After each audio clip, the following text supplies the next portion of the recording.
Public Accounts Committee of Parliament. Yeah, about $2 million. Right? $2 million have been taken from our Ghana Infrastructure Investment Fund and put in a company for shares, a company that doesn't exist. The company doesn't have license. $2 million. Look, if people don't go to jail when John Mahama comes to power, me, I will lead demonstration against No, why is Bawumia so quiet? He doesn't have anything to say. How? But the man never ever, he always had something to say. He doesn't have anything to say. But this new silent kind of campaign is very new, very unusual in our political context. Tell us when you go round, when you go to meet the people who ought to vote for you, and the people are looking you in the face and telling you that Chef Fila is about to do a cookathon in Tamale, and Asantewa is doing a sing-a-thon in Accra, and they are saying that Bawumia must do a liathon at the Jubilee House. That's why it's dangerous. So that is the reason for the silence.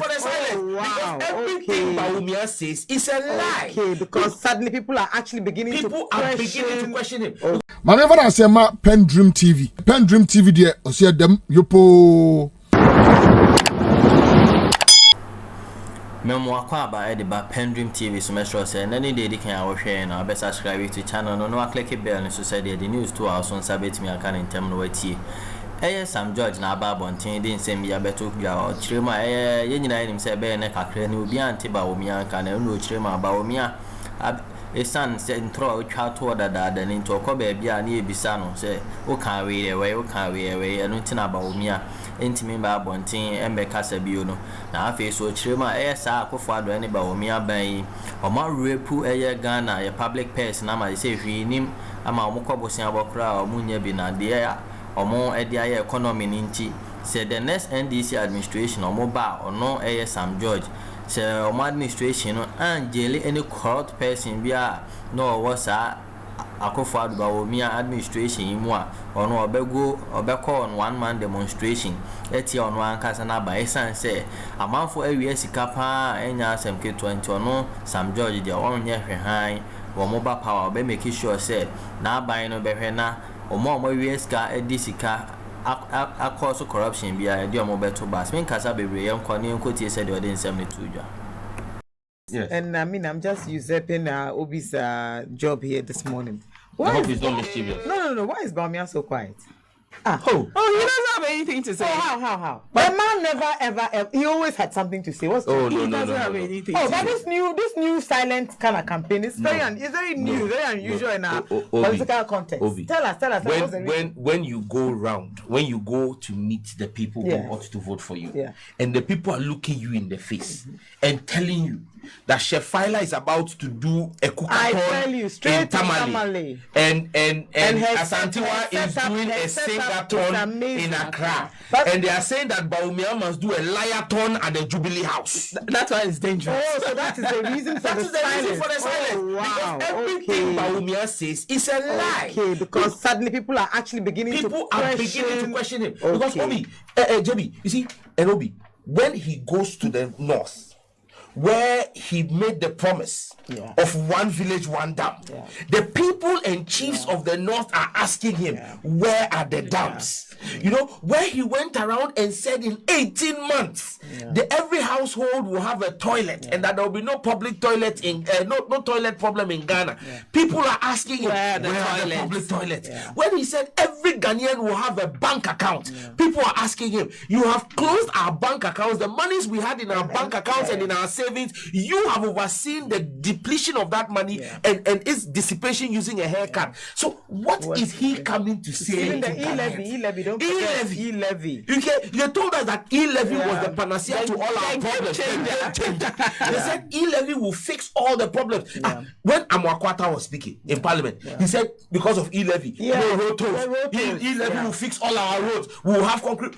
When Bawumia went and promised concrete roads, Ghanaians are going to ask him, where is the concrete road? And even the concrete roads, they are filling it with bitumen. They are filling asphaltic bitumen. Thank you. You understand me? So the question we are asking is, what can Bawumia say? When Bawumia did that chart of one district, one factory, and said that in I the remember, north, actually, yes, it was a whole presentation. the whole presentation. Yes. One district, one factory. Every district. Oh, what's your district? This is your factory. Where are the factories today? They say Kasapreko and B5 are one district, one factory. Look, In the Upper West region, I'm told there's a building that was actually constructed under 1D, 1F, and now has actually been turned into a school. Can you imagine? Yeah, so yes. And the Cape Coast Airport. Yes. Oh, yeah. That was loud.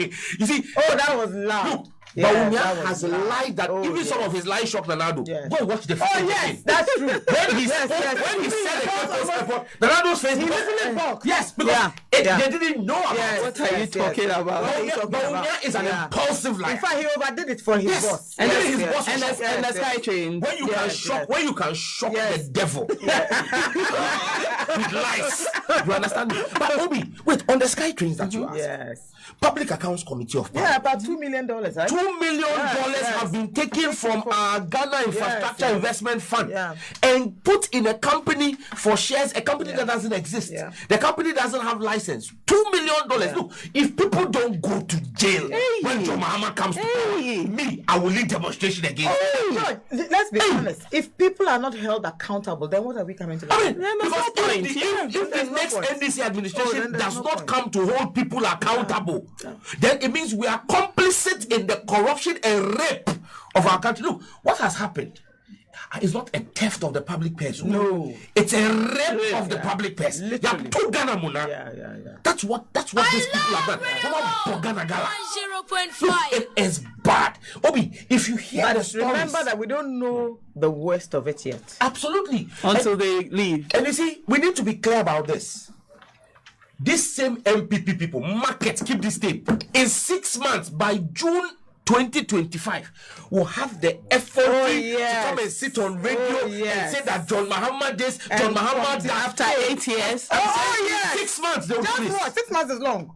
You get it? And so Ghanaians must bear in mind, look, the rot is bad and big. And until we take over office, you won't even know the full extent of the rot. But what we can do to show Ghanaians that we are committed to changing it is as we put in place the mechanisms to restart this economy. What John Mahama is coming to do is a reset. Ghana is being reset. And it won't be easy. It won't be easy. But it will be tough. We need the generality of the populace. We need to go along with him. We need to go along with him. You know, our market queens, our traders, everybody will have to go along with John Mahama. But in doing that, the government must also be on its toes from day one with prosecution. From day one. And the judiciary must be on notice. In fact, that is where the notice should go. The judiciary should be on notice. That they must support the citizens. That they must work with the citizens. They must act as the last bastion of hope for the citizens. That when people who have connived to rape the public purse are brought before them, they must dispense justice swiftly and equitably. Else the ire and wrath of the people it must be seen to be done. We must see. Yes, justice must be seen to be done. Because Obi, if we come and do father for all, it is a war. We must have prosecution because and now what we did but father for all will not work.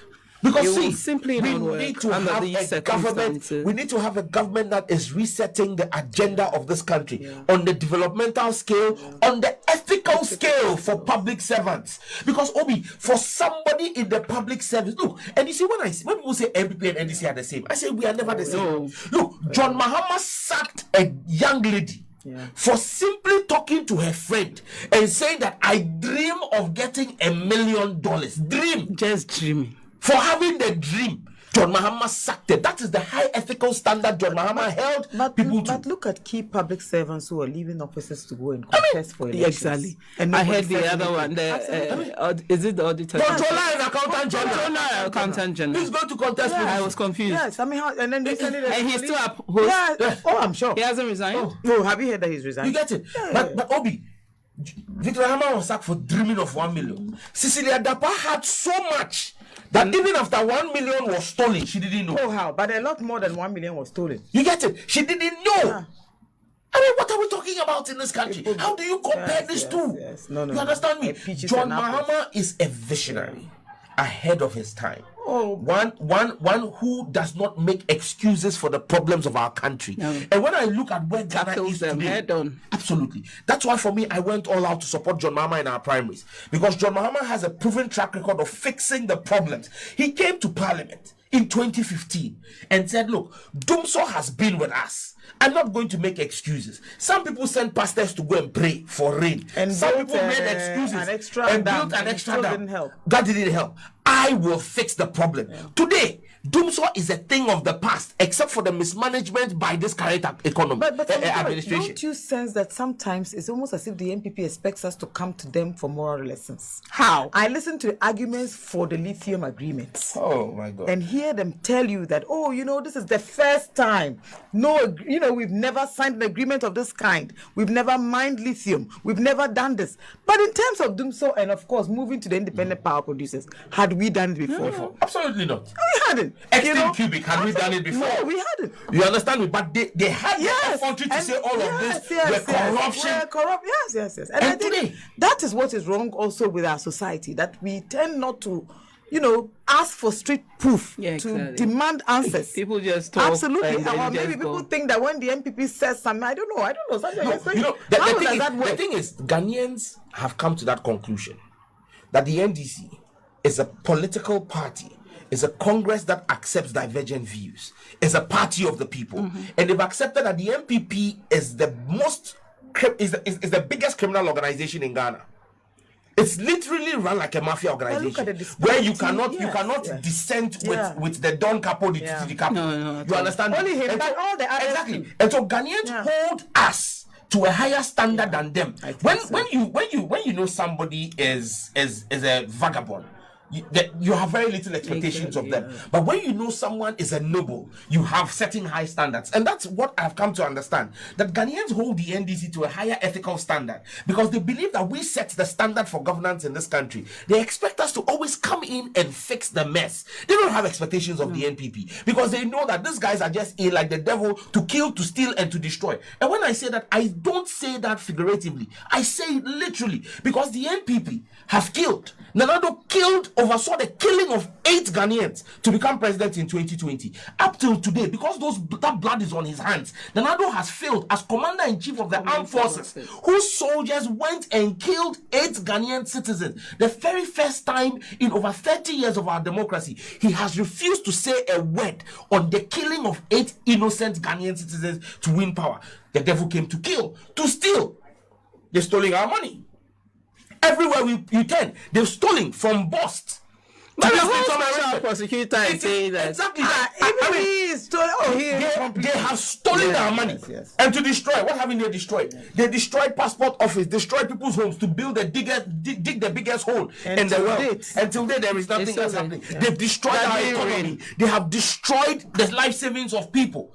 And so when I tell you that they are the devils who have come to kill, to steal, and to destroy, I say that literally. And you see, that's the problem we have of this country. But you see, we can only make an appeal to Ghanaians that when the next Mahama administration comes in 2025, they need to give him time. Yeah. Because they need to give him support. Time and support. Yeah. Because look, and it's going to have to be not just locally, internationally. And I am making an appeal, whoever, to President Mahama and his speechwriters. Look, on the day he's swearing the oath, on the 7th of January 2025, he must send an indication immediately to our external partners that, look, we would need to sit down and renegotiate all loan agreements. Because, Obi, what these guys have done is to front load a chunk of our contractual loan agreements to 2025. Because they know they're out of government. Mm-hmm. So the new government comes in and the economy will just go bust. And they're actually predicting this. Exactly. Stuff, And so from Independence Square, he must send that signal to the international community that, look, we're not saying we're not gonna pay, but we need to sit down and renegotiate all of this, because he would need room to fix the economy. You can't saddle him with the borrowing, the unconscionable borrowing. Look, Obi, in this time that we are unable to even meet the second tranche of the IMF requirements, they brought to Parliament $338 million. Seriously, $338 million. What kind of country are we running? To Parliament, and so it's important that the country rallies behind John Mahama. Look, the reset of this country is not an NDC agenda. No. It's a national agenda. Because when the country's economy started going bust with DDEP, it didn't affect NDC people only. It affected every Ghanaian. And so everyone must come on board to support John Mahama. And we must begin to hold and tell the NPP when they come, and they will. Obi, I'm telling you, they will in less than 6 months. They have no shame. They will turn around and come and tell us that they were the best thing to happen to us since Ben's really? Oh yes. So let us not forget. Oh, they will. Let us not forget who these people are. That they have only come to kill, to steal, and to destroy.